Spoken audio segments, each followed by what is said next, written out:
அவர் 2 doctor பட்டங்களை பெற்றவர். Doctorate இன் political science நியூயார்க்கில் வாங்கினார். லண்டன் ஸ்கூல் ஆஃப் எக்கனாமிக்ஸ் என்கின்ற நிறுவனத்தில் யூகேவில் இருக்கிறது. அந்த இடத்துல டாக்டரேட் இன் எக்கனாமிக்ஸிலே வாங்கினார். 2 PhD பெற்றவர் டாக்டர் அம்பேத்கர். அதன் விளைவாகத்தான் அவரால் எந்த அரங்கங்களிலும் வெல்ல முடிந்தது,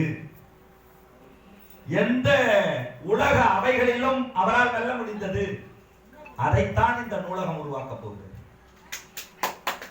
நான் BSc மேக்ஸ் படித்திருக்கிறேன், அது எனக்கு போதுமா? போதாது. நான் BA இங்கிலீஷ் படித்திருக்கிறேன், போதுமா? போதாது. நம்முடைய பட்ட அறிவோ நம்முடைய முதுகலை பட்ட அறிவோ பத்தாது. நூலகங்கள் தான் நமக்கு விரிவான செறிவான அறிவை நமக்கு தருகிறது. அறிவை நமக்கு தருகிறது. இதனால் வரை பி நடராஜன் என்றால் பொன்னுசாமி நடராஜன் என்று சொன்னோம்.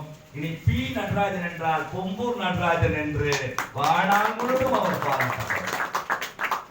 தலைவர்களிலே நம்முடைய பேரை இன்ஷியலா போடுவோம். அண்ணன்லாம் பார்க்கும்போது நம்முடைய டாக்டர் கார்டியாலஜிஸ்ட்லாம் பார்க்கும்போது ஏஎன் என்று கூப்பிடுவார்கள் என்று நினைக்கிறேன், ஏஎஸ் என்று கூப்பிடுவார்கள் என்று நினைக்கின்றேன். மருத்துவத்துறையில கையெழுத்து போடுகின்ற பொழுது அவரை பிஎன் என்று கூப்பிடுவார்கள். நான் உலகநாதனை நாங்கள் கூப்பிடுவோம். இந்தியாவுடைய புகழ்பெற்ற பல்கலைக்கழகங்களுடைய சுருக்கம் தான் நான் உலகநாதனுடைய பெயர். அண்ணனுடைய அம்மாவுடைய பெயர் ஜெயலட்சுமி, அண்ணனுடைய அப்பாவுடைய பெயர் நாராயணசாமி, அண்ணனுடைய பெயர் உலகநாதன். மூன்றையும் இணைத்து பார்த்தால் JNU என்று வரும். ஜெயலட்சுமி, நாராயணசாமி, உலகநாதன் என்று வரும். அதே மாதிரி அம்பேத்கருக்கு ஒரு பேர் உண்டு. அந்த ஷார்ட்டா சுருக்குவாங்க அவருடைய பெயரை. பீமாராவ் என்பதிலே வருகின்ற பியில் வருகின்ற பியையும் ராவ் என்று வருவதிலே ஆரையும் சுருக்கி அம்பேத்கர் வருவதிலே ஏ அப்படிதான் அவர் ஷார்ட்டா கையெழுத்துப்படுவார்.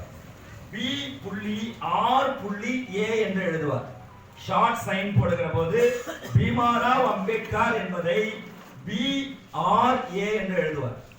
இப்பொழுது நீங்கள் நினைத்து பாருங்கள், உலகத்திலே எந்த நூலகத்தை வேண்டுமானாலும் ஆங்கிலத்தில் எழுதி பாருங்கள், லைப்ரரி என்று வரும். லைப்ரரி என்று வந்தால் அதற்குள் BRA என்று வரும். உலகத்திலே எந்த நூலகத்தை நீங்கள் எடுத்து எழுதினாலும் ஆங்கிலத்திலே அதற்குள் அம்பேத்கர் இருக்கின்றார். அது எந்த சாதிக்காரர்கள் சொந்த நூலகம் வைத்தாலும் அந்த நூலகத்திற்குள்ளே BRA என்று எடுத்து வருகிறது. அதற்காகத்தான் அண்ணன் அவர்கள், நான் மிக நன்றி உணர்ச்சியோடு பார்க்கிறேன், நம்முடைய சகஜானந்தருடைய அந்த படம் இங்க வைக்கப்பட்டிருக்கிறது. கொம்பூருக்கும் நந்தனார் பள்ளிக்கூடத்திற்கும் இருக்கின்ற தொடர்பு நான் அறிவேன். அண்ணன் இன்ஸ்பெக்டர் பெரியசாமி போன்றவர்கள், அண்ணன்கள் போன்றவர்கள் அந்த பாலமான் நதிக்கரையிலே குளித்தவர்கள், பாலமான் வாய்க்காலிலே குளித்தவர்கள்.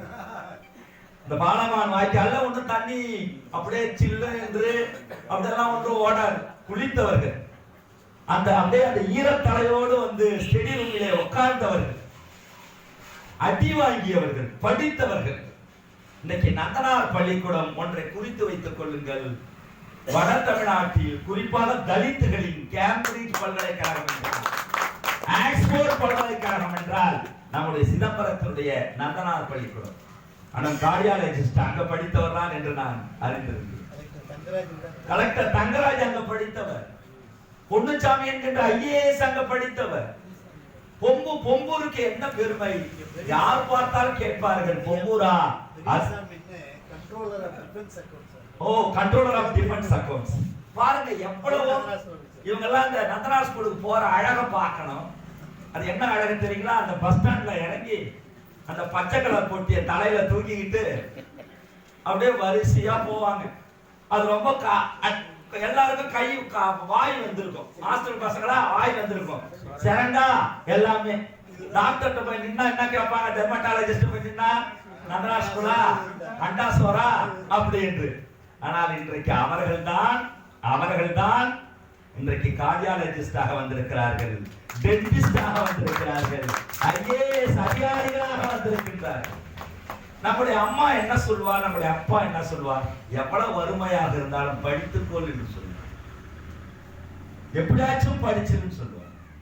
அந்த வகையிலே அண்ணன் நடராஜன் அவர்கள் செய்திருக்கக்கூடிய இந்த அற்புதமான பணி, இந்த நூலகத்தை பொம்பூர் என்று சொன்னாலே இந்த பகுதியிலே எங்களுக்கெல்லாம் தெரிந்தது நிறைய படித்த ஊர், நிறைய அரசு வேலைகளுக்கு சென்ற ஊர், அண்ணன் உலகநாதன் அவர்கள் பிறந்த ஊர், அண்ணன் நடராஜன் அவர்கள் பிறந்த ஊர், எங்களுடைய தினகரன், எங்களுடைய ஜேபி போன்றவர்கள் இருக்கின்ற ஊர் என்று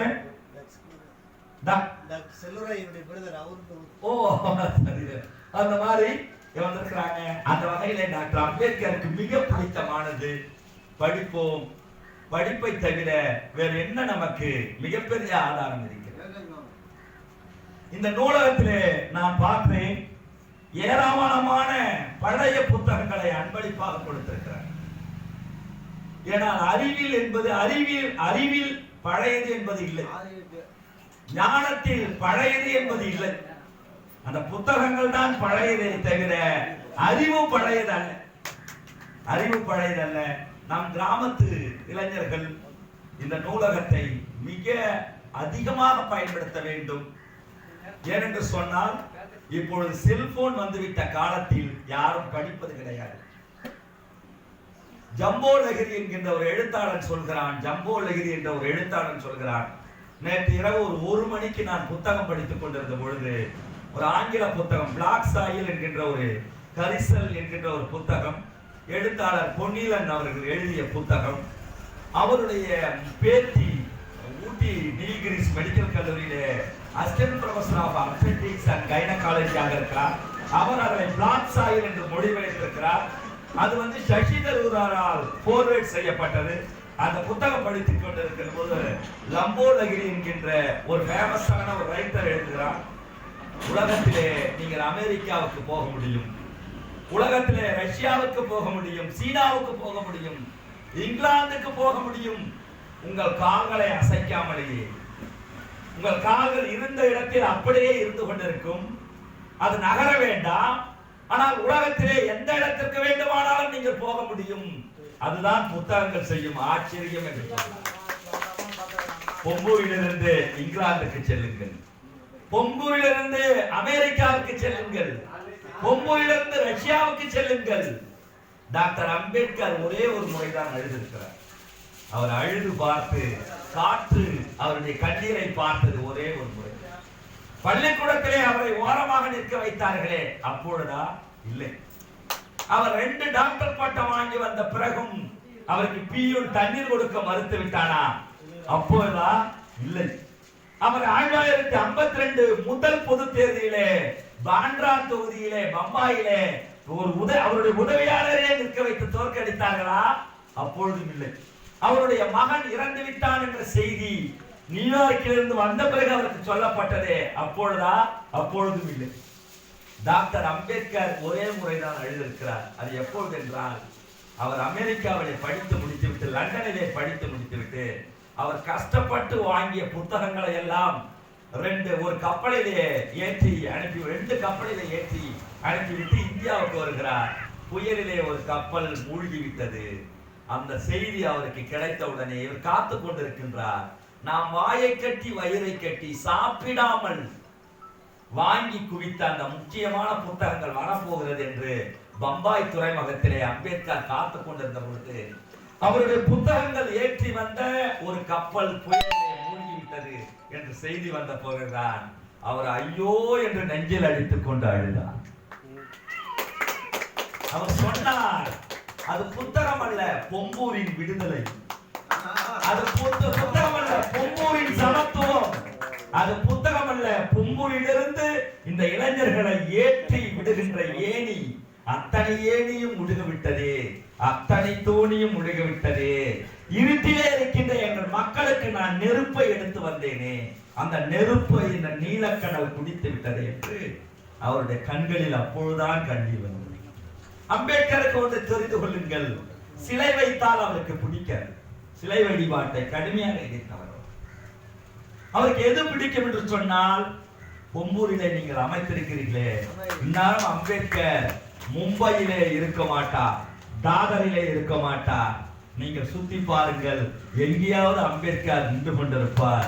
யார் இந்த பொன்னுசாமி, யார் இந்த அங்கம்மாள்? இந்த வீட்டை நான் பாராட்ட வந்திருக்கின்றேன், நம்முடைய சங்கரனுக்கு நான் கை கொடுக்கின்றேன், நம்முடைய நடராஜனுக்கு கை கொடுக்கிறேன் என்று டாக்டர் அம்பேத்கர் நமக்கு கண்ணுக்கு தெரிந்த மாதிரி கண்ணுக்கு தெரியாத வகையிலே அந்த நீல கலர் கோட்டோடு இந்த சிகப்பு டையோடு இங்கே நின்று கொண்டிருப்பார்.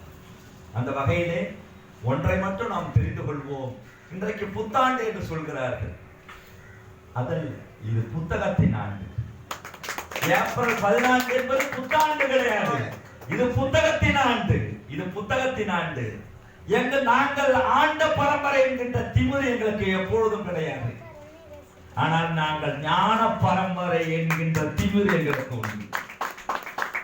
ஆண்ட பரம்பரை என்பது அகங்காரம், ஞான பரம்பரை என்பது விடுதலையின் இலக்கணம்.